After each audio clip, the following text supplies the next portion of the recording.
Bonjour.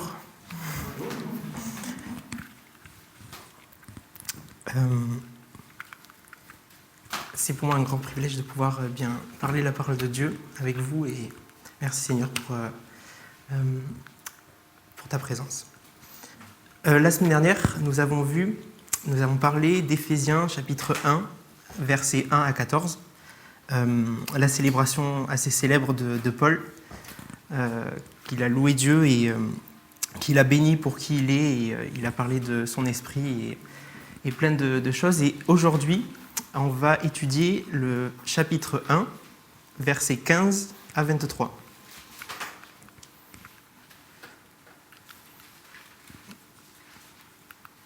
Okay. Pour toutes ces raisons, moi aussi, après avoir entendu parler de votre foi au Seigneur Jésus et de votre amour pour tous les membres du peuple saint, je ne cesse de dire ma reconnaissance à Dieu à votre sujet quand je fais mention de vous dans mes prières.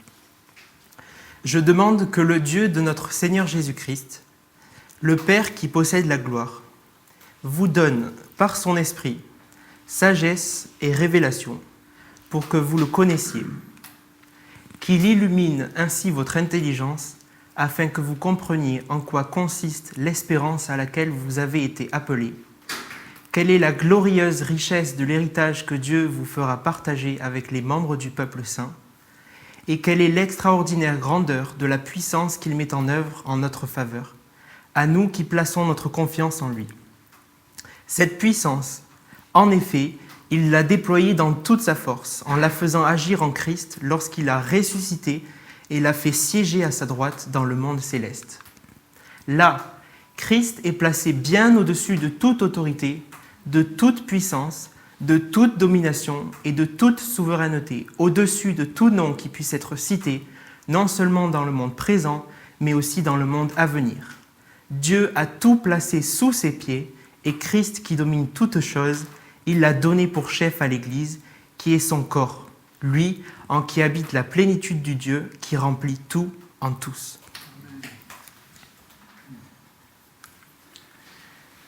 On voit ici que c'est une prière, si on doit résumer ce passage, une prière d'illumination, que Paul intercède pour les Éphésiens et pour les chrétiens en général. Et on va voir que Paul veut nous faire comprendre une chose essentielle, les abondantes richesses et les bénédictions que nous avons que nous avons en et que nous avons avec Jésus-Christ. Et d'abord, il remercie Dieu pour tout ce que les Éphésiens font en fait, et tout ce qu'ils sont, la foi et l'amour. Et il a entendu parler de leur foi et de leur amour. Il est très fier, il est reconnaissant à Dieu et Jésus est la cause de la foi. Et les Éphésiens ne mettent pas leur foi en une confession de foi, dans une église ou dans un chrétien, mais en Jésus-Christ. La foi qui sauve, c'est la foi que nous plaçons en Jésus-Christ. Et aussi, notre amour, le leur aussi, il ne se limite pas à leur affinité, à leur région, mais il s'étend vraiment à tous ceux et celles qui croient en Jésus-Christ et qui ont la même foi. Paul associe la foi avec l'amour, c'est-à-dire que tout chrétien croit et aime. Donc il est évidemment impossible d'être attaché à Jésus si on n'aime pas et si on ne croit pas en lui. Et après avoir remercié Dieu, il expose sa prière en intercédant pour eux. Et on va voir que c'est une prière d'illumination spirituelle, c'est-à-dire que Paul ne demande pas à Dieu de leur donner une seconde bénédiction, mais qu'il mesure les implications et les bénédictions qu'ils ont déjà reçues en acceptant Jésus comme leur Seigneur et Sauveur. Et il va les exhorter, les encourager afin qu'ils saisissent les richesses et les bénédictions que Dieu leur a accordées. Les privilèges et bénédictions, on en arrive ici. Le premier privilège, la première bénédiction, c'est l'Esprit de Dieu. On remarque que rien qu'au début en fait, du verset 17, il fait mention de la Trinité en un seul verset. Et la foi chrétienne et la vie chrétienne sont fondamentalement trinitaires. Et l'une répond forcément à l'autre. Et l'Esprit Saint, l'Esprit de Dieu, joue un rôle très important et majeur dans la vie d'un chrétien puisqu'il permet de connaître Dieu. On a prié ce matin dans quelques prières, l'esprit de révélation, l'esprit de sagesse, ça vient de l'Esprit de Dieu. Et ça implique que l'Esprit de Dieu est forcément l'esprit de révélation et l'esprit de sagesse. Et pour connaître Dieu, ce n'est pas par nos forces, par nos connaissances, par nos études, par nos capacités humaines, nos expériences, qu'on va pouvoir connaître Dieu, n'est-ce pas ? On est complètement dépendant de l'Esprit Saint et pour le connaître, eh bien, on a juste besoin de son Esprit. Et une chose qu'on doit souligner aussi, c'est qu'on a une intelligence. Dieu nous a donné une intelligence, on s'en sert, ça ne veut pas dire qu'on ne sait rien faire.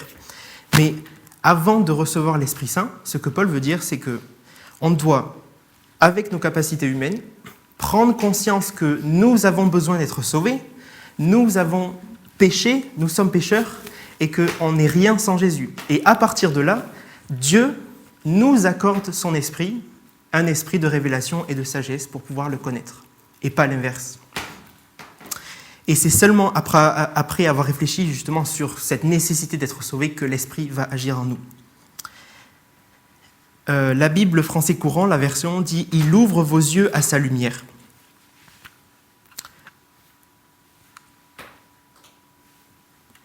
Oui, et Paul, du coup, il demande une plus grande mesure des bénédictions qu'ils ont en Jésus et de comprendre la force véritable spirituelle qu'on a de la part de Dieu. Et ce sont nos yeux intérieurs qui ont besoin d'être ouverts, nos cœurs qui ont besoin d'être ouverts et d'être focalisés sur Jésus. Et lorsqu'on croit et on met notre foi en Jésus, eh bien, on obtient le Saint-Esprit. Jusqu'ici, on a eu du coup des réponses sur comment on a la sagesse, comment on a la révélation, donc par l'Esprit de Dieu. Et au final, c'est bien beau de savoir que Jésus est le chemin, la vérité et la vie, n'est-ce pas ? Mais si on connaît quand même les conséquences, est-ce qu'il y a des implications ? En quoi de savoir cela change nos vies ? Comment on peut le manifester dans nos vies ? Eh bien, le propre de la révélation, c'est de communiquer la connaissance, alors que la sagesse en est l'application dans nos vies. Et Paul a en vue cette acquisition de la connaissance spécifique de Dieu, et il veut que le croyant ait une profonde connaissance spirituelle et expérimentale de Dieu. Dahl nous dit « Il serait donc bien nécessaire que l'Église demande à Dieu de lui accorder un esprit de sagesse et de révélation. S'il exauçait cette prière, nous ne serions plus éblouis par la connaissance qui touche aux choses visibles et temporelles, qui serait surpassée par la gloire transcendante des choses invisibles et éternelles. » Je m'explique. Ce qui veut dire, c'est qu'il est important d'être ancré en Jésus. Pourquoi ? Parce que la connaissance que le monde nous donne n'est pas la connaissance de Dieu. Le monde n'a rien à nous donner pour connaître Dieu. S'attacher aux choses visibles et temporelles n'a absolument pas de fruit dans notre vie, ou en tout cas, on a l'impression que ça en a, mais si on a la visée éternelle, ça n'a pas de fruit. Et Dieu veut que nous fixions nos yeux sur Jésus, sur lui, que nous nous préoccupons des désirs seuls de Dieu, que nous nous préoccupons des désirs de Dieu qui sont des réalités éternelles et invisibles. Et le monde nous détourne de cette connaissance. Il veut nous empêcher justement de nous focaliser sur Dieu et avec toutes sortes de distractions. Et c'est important de garder en tête que la croissance en connaissance de Dieu est indispensable à la croissance dans la sainteté, puisque Dieu nous invite à vivre une vie saine. Et il n'existe absolument pas d'autre connaissance plus élevée que celle de connaître Dieu spécifiquement. Et cela nous amène au verset suivant. Oui, c'est ça. Le cœur de la prière de Paul se résume en ces mots, la connaissance de Dieu, que vous le connaissiez, et à partir de là, la connaissance des vérités qui le concernent, pour que vous le compreniez, pour que vous compreniez. Mais au final, comprendre quoi, n'est-ce pas ? C'est important de se poser cette question. Et c'est la troisième partie. On va voir que Paul intercède pour l'Église à Éphèse et demande à Dieu que les Éphésiens, que les lecteurs de la lettre puissent connaître Dieu. Du verset 18 au verset 23. « Qu'il illumine ainsi votre intelligence, afin que vous compreniez. » Donc, on a vu avant, afin que vous le connaissiez. Une fois qu'on connaît Dieu, on comprend la suite. « Afin que vous compreniez en quoi consiste l'espérance à laquelle vous avez été appelés. Afin que vous compreniez quelle est la glorieuse richesse de l'héritage que Dieu vous fait partager avec tous ceux qui lui appartiennent. Afin que vous compreniez quelle est l'extraordinaire grandeur de la puissance qui met en œuvre en notre faveur, à nous qui plaçons notre confiance en lui. C'est en intercédant pour ses lecteurs que Paul prie pour l'Église et donne 3 domaines particuliers de la connaissance de Dieu. Le premier domaine, c'est l'espérance, afin que vous compreniez l'espérance à laquelle vous avez été appelés. Ici, on voit que nous sommes appelés à espérer en Jésus, à placer notre foi en Jésus-Christ. Dieu nous appelle à la communion de son Fils, c'est-à-dire que nous avons la liberté en Jésus et nous sommes justifiés et pardonnés. Quant à nous, notre espérance, c'est d'être déclarés justes aux yeux de Dieu au moyen de la foi. Telle est la ferme attente que l'Esprit fait naître en nous. Galates 5:5. Et l'espérance qui s'attache à son appel est en rapport avec l'avenir, c'est-à-dire qu'elle signifie la destinée finale que Dieu avait en vue lorsqu'il nous a appelés. Un exemple, ce n'est pas le type d'espérance « Oh, j'espère que la semaine prochaine, il va faire beau ». Puisqu'on ne sait pas si la semaine prochaine, il va faire beau, mais on espère qu'il va faire beau. Et cette espérance qu'on voit là, on n'espère pas « Oh, j'espère que je vais être sauvé ». Non, en quelque sorte, on a l'assurance que l'espérance que nous plaçons en Jésus, ça va se passer. On va être auprès de Dieu. Je ne sais pas si vous comprenez. C'est ça que Paul aussi veut nous dire. C'est un aspect de notre salut qu'on doit prendre en compte. Et Paul souhaite que nous sachions que Dieu nous a aussi appelés à son royaume et à sa gloire. 2 Thessaloniciens 2,14. C'est à cela que Dieu vous a appelés par la bonne nouvelle que nous vous avons annoncée. On a vu la semaine dernière aussi l'appel que Dieu a pour nous. Et Dieu vous a appelés pour que vous possédiez la gloire de notre Seigneur Jésus-Christ. En effet, le deuxième domaine que Paul veut que nous saisissions, c'est la gloire de l'héritage de Jésus. Quelle est la glorieuse richesse de l'héritage que Dieu vous fait partager avec tous ceux qui lui appartiennent? Remarquez la façon dont Paul produit un effet de grandeur, d'amplitude, d'immensité. On a le mot principal, l'héritage que Dieu vous fait partager. Si on décortique encore, richesse de l'héritage que Dieu vous fait partager avec tous ceux qui lui appartiennent. Si on va encore plus loin, glorieuse richesse de l'héritage que Dieu vous fait partager avec tous ceux qui lui appartiennent. Je ne sais pas si vous voyez l'amplification que Paul met, cette phrase. Il insiste sur la glorieuse richesse de l'héritage. Et sa gloire, c'est son héritage. C'est un héritage riche, une richesse glorieuse. Et notre Père Céleste la partage avec nous. Ça veut dire que nous espérons à être déclarés justes aux yeux de Dieu, mais aussi à avoir part à la gloire de Jésus. Nous participerons à sa gloire ensemble en communion fraternelle. Nous ferons partie d'une foule immense que nul ne pourra dénombrer, des gens de toute nation, de toute tribu, de tout peuple et de toute langue qui se tiendront devant le trône et devant l'agneau. Apocalypse 7:9. Et par notre espérance, et en sachant que nous allons avoir part à l'héritage de Dieu, Paul nous rappelle qu'être enfant de Dieu, c'est prendre conscience du don extraordinaire que Dieu nous a fait d'être fils et filles de Dieu, du roi des rois. Et Dieu a manifesté dans toute sa richesse, il a répandu sur nous avec surabondance, en nous donnant pleine sagesse et pleine intelligence pour que nous connaissions le secret de son plan, Éphésiens 1:7 précédemment. Et Dieu ne nous a pas destinés à connaître sa colère, mais à posséder le salut en notre Seigneur Jésus-Christ. Il est mort pour nous, afin que, vivants ou morts, nous ayons la vie éternelle. 1 Thessaloniciens 5:9-10. Mais comment pouvons-nous connaître la grandeur de Dieu, la grandeur de la puissance de Dieu? C'est le troisième point que Paul souligne, la puissance de Dieu. En fait, Dieu travaille en chacune de nous, avec la même puissance de vie qui a ressuscité Jésus-Christ d'entre les morts et qui l'a établi au-dessus de tout. Afin de comprendre encore mieux l'ampleur de cette puissance, Paul décrit la plus grande manifestation de cette puissance que le monde n'ait jamais connue. Dieu, le Père, a ressuscité Jésus-Christ d'entre les morts.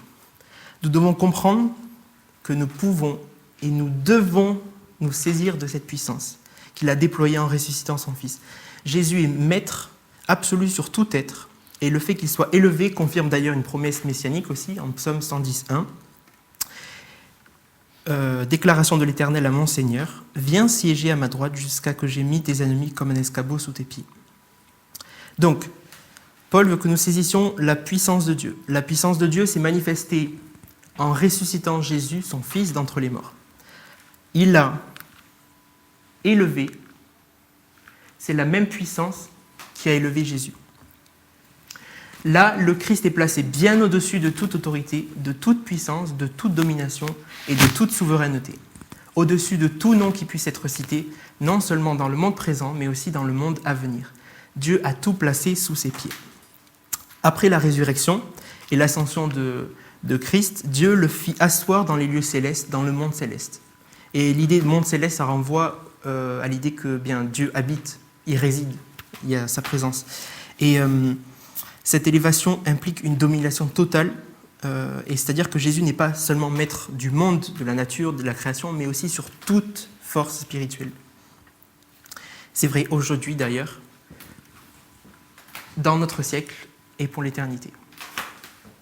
Jésus est souverain et tout ce qui existe sur terre, sur l'univers, dans les cieux, dans le monde physique, les réalités invisibles, visibles, tout nom qui puisse être cité, tout lui est soumis. Et Paul insiste aussi sur les prépositions. Je ne sais pas si vous avez remarqué. Oups. Si Thierry, tu peux revenir. Merci. Sur les prépositions au-dessus et sous. Donc il insiste au-dessus et sous, qui montrent vraiment le contraste qui est mis en avant par rapport à la souveraineté de Dieu. Il insiste sur tout lui est en dessous, sous. Dieu a tout placé sous ses pieds et avant, au-dessus. Vous voyez, une fois de plus, un effet d'emphase, d'ampleur, d'amplification. Vraiment, c'est quelque chose qu'on doit saisir. Il est au-dessus et tout est en dessous de lui. Ce qui est incroyable même, c'est Paul nous conduit à arriver vers un point culminant, une finalité. Donc, Dieu a manifesté sa puissance en ressuscitant son Fils Jésus-Christ d'entre les morts, en l'élevant et en l'établissant souverain sur l'Église. Souverain sur nous, donc. Et c'est parce que Jésus est ressuscité et qu'il est au-dessus de tout nom, qu'il a été souverainement élevé au-dessus des puissances mauvaises, et que les mondes visibles et invisibles lui sont soumis, qu'il a été établi comme chef suprême de l'Église. Les versets 22 déclarent que Dieu a donné pour chef à l'Église celui qui est déjà chef sur toute chose, et le verset suivant, 23, affirme que l'Église est remplie par Christ comme le sont déjà toutes choses. Barth nous dit « La tête remplit le corps de pouvoir, de mouvement et de perception. Ainsi, elle communique au corps tout entier, vie et directive. » C'est une image qui nous parle, le corps, et ça illustre la vérité que le règne de Christ, c'est sur l'Église. L'Église est son corps, donc il la dirige. Elle est son instrument, il l'utilise chacun de nous. Nous avons des dons, des qualités, et qui le glorifient. Et la tête, donc Jésus, contrôle tous les mouvements de l'Église. Et l'Église est sa plénitude, il la remplit. Et la question qu'on peut se poser par rapport justement à la plénitude, le fait de remplir, c'est est-ce que c'est l'Église qui remplit Christ ou est-ce que c'est Christ qui remplit l'Église ? On sait déjà la réponse. La première option n'est pas du tout valide et carrément fausse, puisque l'Église n'a en rien quelque chose qui va compléter Dieu, n'est-ce pas ? C'est impossible que nous allons compléter Dieu et le rendre parfait. C'est Jésus qui remplit l'Église, qui remplit chacun de nous. Et d'ailleurs, Paul aussi s'empresse d'ajouter que Christ est la plénitude de celui qui remplit tout en tous, et le Seigneur Jésus est lui-même celui qui remplit tous en tout.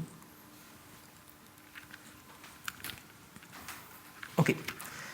Pour conclure, ce qu'on doit retenir, c'est que la foi et l'amour pour notre prochain est important, et ce sont les fruits de notre attachement à Jésus.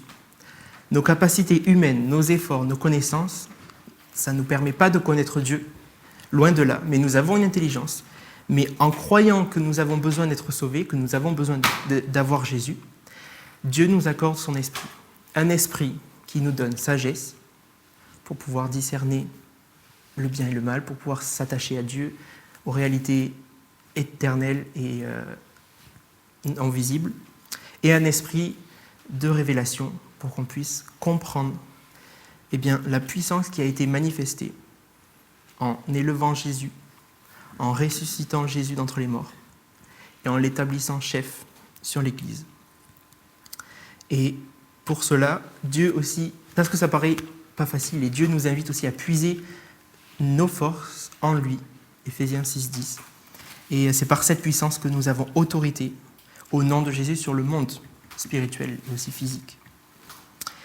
Et Dieu désire vraiment que nous vivons pleinement en prenant conscience que, avoir la foi implique que la puissance qu'il a manifestée en Jésus-Christ est en nous et pour nous. Des questions de réflexion qu'on pourrait se demander, c'est est-ce que je crois que Jésus-Christ est vivant et qu'il règne à la droite de Dieu ? Est-ce que je comprends l'ampleur et les implications de croire en la puissance de Dieu qu'il a manifestée en ressuscitant Jésus-Christ ? Est-ce que j'ai conscience que Dieu veut utiliser cette même puissance dans ma vie ? Et est-ce que je connais Dieu ? Sur quelle connaissance ma vie est-elle basée ?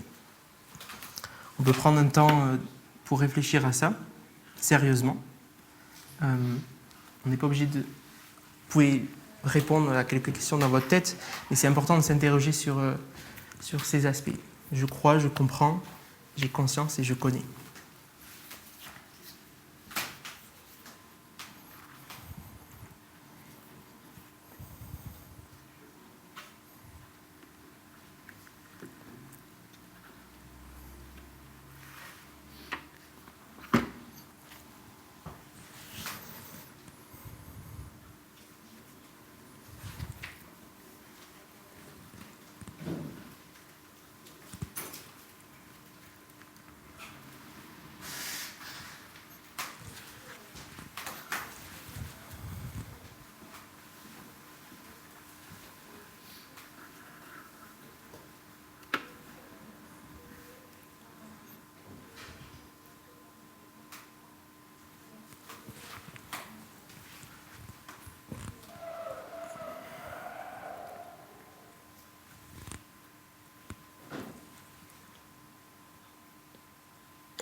Notre Dieu, notre Père, merci, parce que tu prends soin de nous et tu as donné ton propre Fils à la croix. Merci Jésus pour ce sacrifice. Nous voulons vraiment prendre conscience, bien que tu es puissant et que nous mettons notre foi en toi. Nous avons confiance en toi, nous te remettons tous les domaines de nos vies. Pardon, Saint-Esprit, où des fois on s'écarte, on ne fixe pas nos yeux sur toi, on s'attache à des choses du monde. mais nous voulons nous recentrer véritablement sur toi, te mettre la première place, et nous voulons te glorifier dans tout ce qu'on entreprend dans nos vies, et nous voulons prier pour ta gloire. Et merci pour cette même puissance que tu as utilisée pour ressusciter ton Fils. Et nous voulons être à ton écoute, Saint-Esprit, diriger nos vies selon ta voie, selon ta volonté. Et nous voulons encore plus te connaître. Nous voulons apprendre tous les jours sur toi.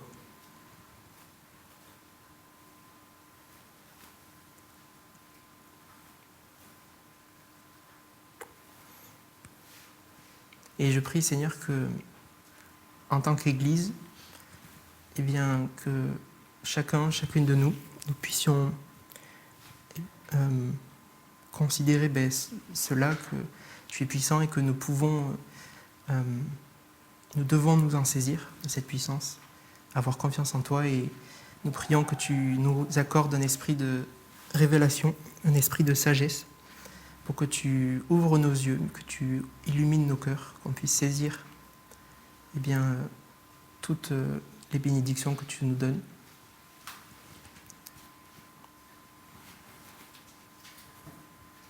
Et merci pour ta parole aussi qui nous dirige et qui nous montre le chemin qu'on doit suivre.